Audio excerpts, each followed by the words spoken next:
जहां पे एक ट्रायंगल ए बी सी और उसके बाद इसमें पॉइंट डी और ई जो है ए बी का मिड पॉइंट है और ई जो है वो ए सी का मिड पॉइंट है।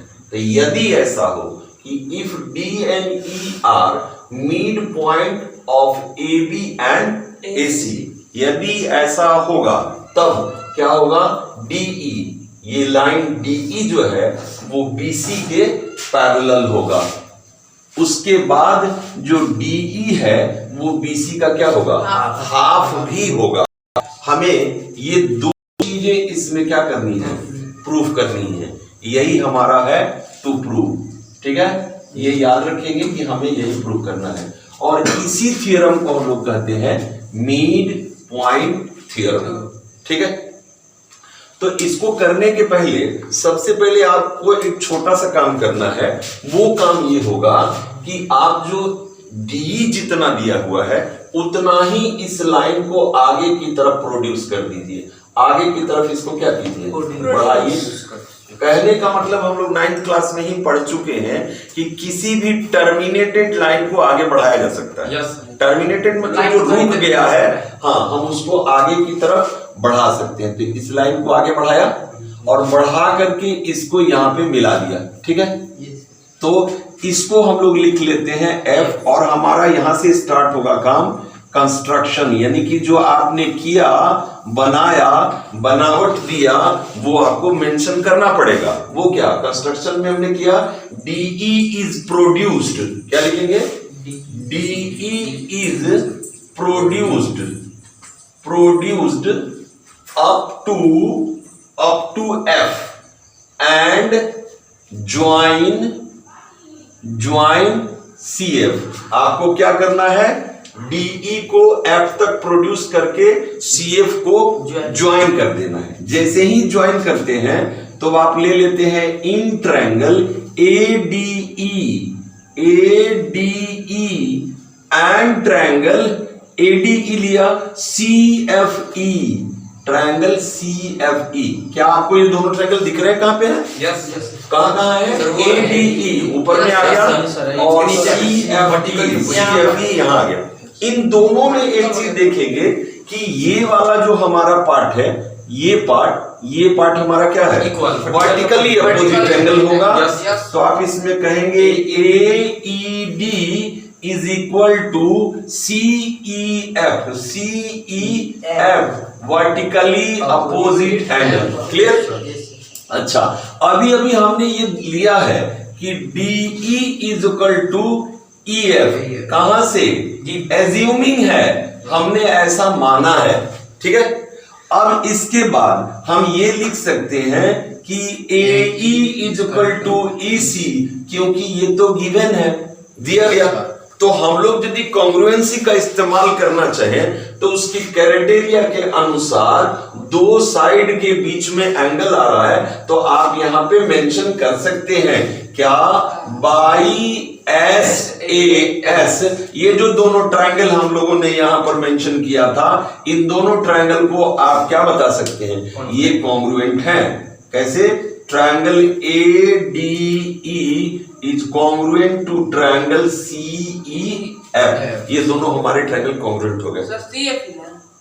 CEF ADE CFE भी कर नहीं, कॉरेस्पॉन्डेंस में CFE ही होगा। बिल्कुल सही कहा आपने, क्योंकि कॉरेस्पॉन्डेंस सही जाना चाहिए। अब जरा एक चीज देखिएगा कि हमारा ADE is congruent to CFE हो गया।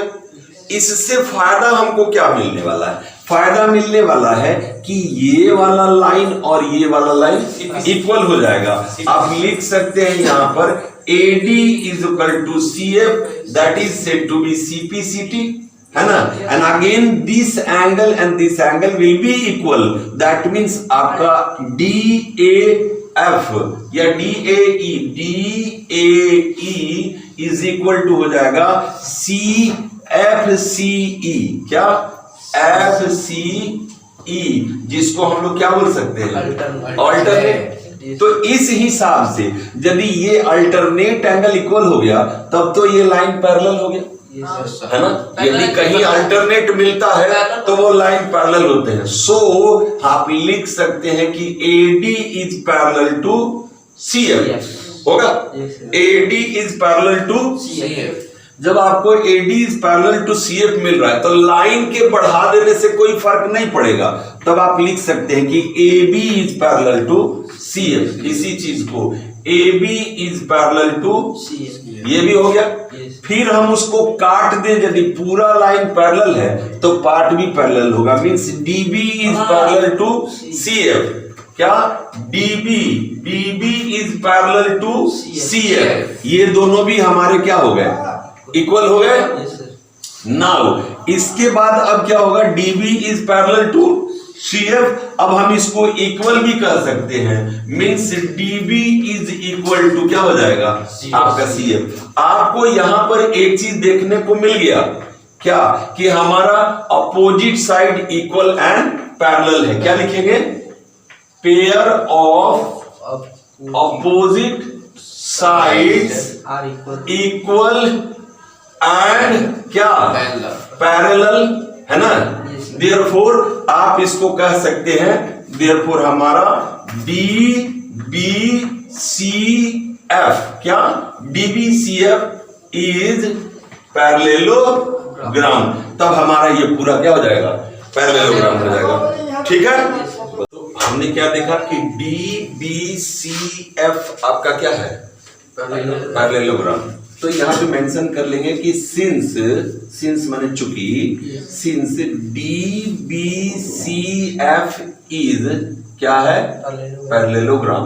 इसका मतलब है कि एक पेयर तो हमको मिल चुका है कि इसका पैरेलल और इक्वल है, इसका मतलब कि ये भी इसका पैरेलल और इक्वल होगा। So DF is parallel to BC and DF is equal to क्या, BC। किसी पैरेललोग्राम में खाली एक ही पेयर थोड़े ना इक्वल है ना पैरेलल होता है, नहीं, उसका दूसरा पेयर भी इक्वल और पैरेलल होता है। तो ये तो हमने यहाँ पर प्रूव किया कि ये दोनों इक्वल भी है और पैरेलल भी है।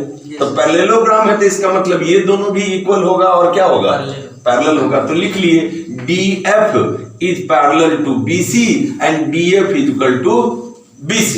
अब जरा देखिए, जब पूरा लाइन पैरेलल है तो पार्ट भी पैरेलल होगा। देयरफॉर आप लिख सकते हैं कि DE is parallel to BC, जो कि आप देखेंगे हमें यही चीज यहां पे लाना था। आ गया। इसके बाद अब दूसरा वाला पार्ट में यदि चलते हैं तो DF का मतलब क्या हो गया, DF का मतलब DE और EF। DE प्लस EF को यदि हम लोग जोड़ देते हैं तो DF के बराबर होगा, और BC का BC हमने लिख दिया। मगर हमने आपको बताया था जब हम एज्यूम किए थे क्या कि DE और EF बराबर है, तो जहां पर EF लिखा है वहां भी हम लोग क्या लिख सकते हैं, DE लिख सकते हैं। DE और DE is equal to BC।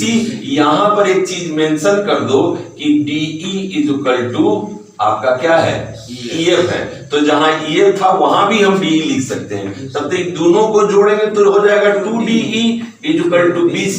Therefore हमारा DE is equal to half of BC के बराबर आ जाएगा। ये भी मिल गया और ये भी मिल गया। इसी को हम लोग कहते हैं मिड पॉइंट थ्योरम। क्लियर।